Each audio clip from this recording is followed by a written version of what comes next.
Welcome to my channel Pallavi digital arts. చిన్న గడ్డి బలం. ప్రకృతి సౌందర్యంతో నిండిన ఒక పెద్ద మైదానం ఉండేది. అక్కడ పచ్చని చెట్లు, రంగురంగుల పూలు, ఆడుకుంటున్న జంతువులు కనిపించేవి. ఆ చెట్ల మధ్య ఒక చిన్న, నాజూకైన గడ్డిపరుపు ఎదుగుతూ ఉండేది. అది ఎప్పుడూ ఇతర చెట్ల నీడలో ఉండేది. ఎవరూ దానిని పెద్దగా గుర్తించేవారు కాదు. ఒక రోజు పెద్ద నేరేడు చెట్టు ఆ గడ్డిపరుపును చూసి నవ్వుతూ అన్నది, అయ్యో, నీవు ఎవరు?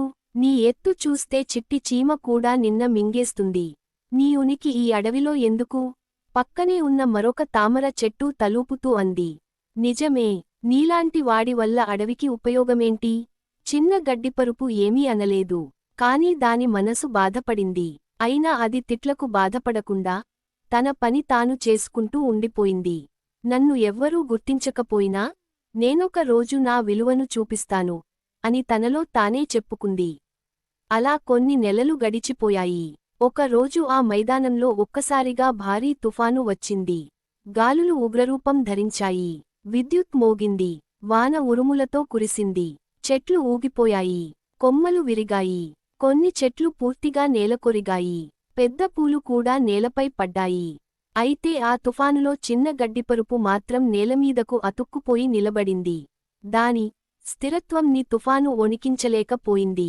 తుఫానంతా ముగిసిన తర్వాత మైదానంలో కేవలం కొద్ది మొక్కలే మిగిలాయి. వాటిలో ముఖ్యంగా గెలిచింది చిన్న గడ్డి. ఆ సమయంలో ఓ కుందేలు చిన్నగా అన్నది, చూశారా, మనం ఎంత పొడవైనవారైనా మలుపులు తిప్పుకోలేకపోతే కూలిపోతాం. కాని చిన్న గడ్డి మనందరికీ నేర్పించింది మానవత, వినయం, మౌనంగా పనిచేయడం అంటే ఏమిటో. తలదించుకున్న చెట్లు, పూలు అన్నీ గడ్డిపరుపు దగ్గరకు వచ్చి నమస్కరించాయి. అందరూ కలసి అంగీకరించారు. నిజమైన బలం అంటే శరీరం పెద్దగా ఉండటం కాదు, నిస్సహాయంగా కనిపించినా నిలబడగల సామర్థ్యం ఉండటం. నీతి: మన రూపం చిన్నదిగా ఉండొచ్చు, కాని మన నడవడిలో, మన సహనంలో, మన వినయంతో గొప్పతనం ఉంటే ఎవ్వరూ మనల్ని కూల్చలేరు. అంతేకాదు, లోపలి బలం ఉండాలే తప్ప పైకి ఎంత గొప్పగా కనిపించినా అది నిష్ఫలమే. Thank you so much for watching. Please like, share and subscribe.